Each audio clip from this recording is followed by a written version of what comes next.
আমি আমার জীবন থেকে এতটুকুন উপলব্ধি করছি যে একজন পুরুষকে কখনো বলতে হয় না, আমারে গুরুত্ব দাও, আমারে যত্ন করো, আমারে তুমি ভালোবাসো।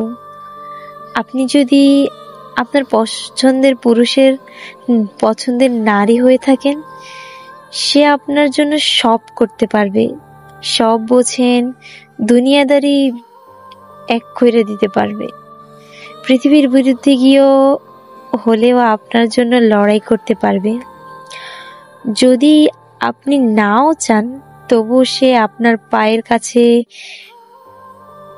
মেলে ধরতে পারবে দুনিয়া। শুধু পুরুষ না, এটা নারীদের ক্ষেত্রেও প্রযোজ্য। যে আপনারে গুরুত্ব দেয় না, ভালোবাসে না, যত্ন করে না, আপনারে কোনো এফোর্ট দেয় না, অথচ তবুও আপনি জেদ করে বসে আছেন সবকিছু একদিন ঠিক হয়ে যাবে, সে আপনারে একদিন আপনার মতো করে বুঝবে, আপনার জন্য পাগলামি করবে, ভালোবাসবে, তাহলে আপনি ভুল ভাবছেন। কিচ্ছু ঠিক হবে না, কিচ্ছু না।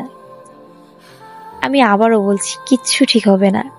কারণ আপনি তার প্রিয় নারী হতে পারেননি, আপনি তার কাছে অত গুরুত্বপূর্ণ না। যদি হতেন, তবে সে আপনার বলার আগেই আপনার জন্য সব কিছু করতে পারত।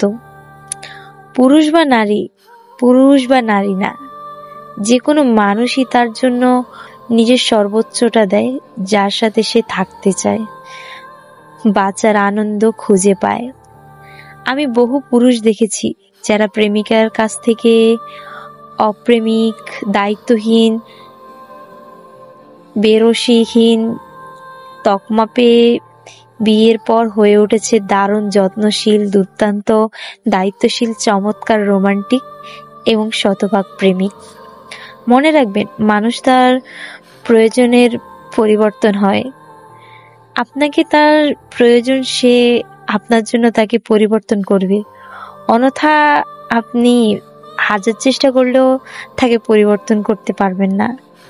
আপনি যদি কারোর শখের মানুষ হয়ে থাকেন, তবে বিশ্বাস, ভরসা, ভালোবাসা, যত্ন, গুরুত্ব এগুলো আপনি এমনিতেই পেয়ে যাবেন, জোর করে আদায় করার প্রয়োজন পড়বে না।